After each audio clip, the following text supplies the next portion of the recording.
Friends, study വിത്ത് മീയുടെ മറ്റൊരു ക്ലാസ്സിലേക്ക് സ്വാഗതം. നമ്മൾ ഇന്നത്തെ ക്ലാസ്സിൽ പഠിക്കാൻ പോകുന്നത് ഒരു 3 ചോദ്യമാണ്. നമുക്ക് നോക്കാം.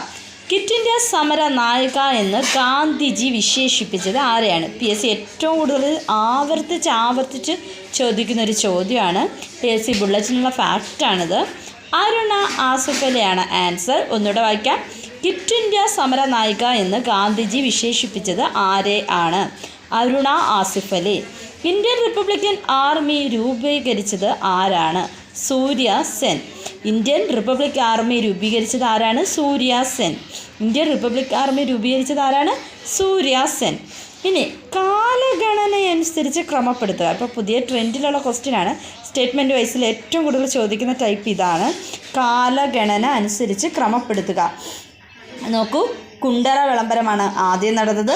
അതിനുശേഷം മലയാളി മെമ്മോറിയൽ, അതിനുശേഷമാണ് ഗുരുവായൂർ സത്യാഗ്രഹം, ഏറ്റവും അവസാനം നിവർത്തന പ്രക്ഷോഭം.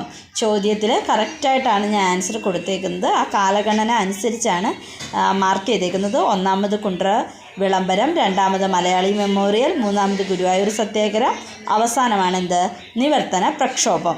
ഇനി 6 മുതൽ 14 വയസ്സ് പ്രായം വരെയുള്ള കുട്ടികൾക്ക് സൗജന്യവും നിർബന്ധിതവുമായ വിദ്യാഭ്യാസം നൽകുക എന്ന ഭരണഘടനാ ഭേദഗതി ഏതാണ്?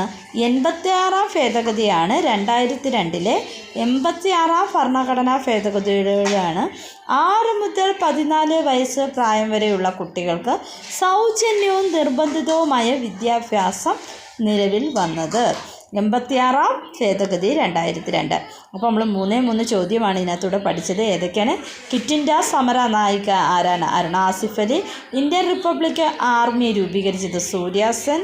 കാലഗണന അനുസരിച്ച് ക്രമപ്പെടുത്താൻ കുണ്ടറ വിളംബരം, മലയാളി മെമ്മോറിയൽ, അതിനുശേഷം ഗുരുവായൂർ സത്യാഗ്രഹം, അതിനുശേഷം നിവർത്തന പ്രക്ഷോഭം എന്ന നിലയിലാണ് വരുന്നത്.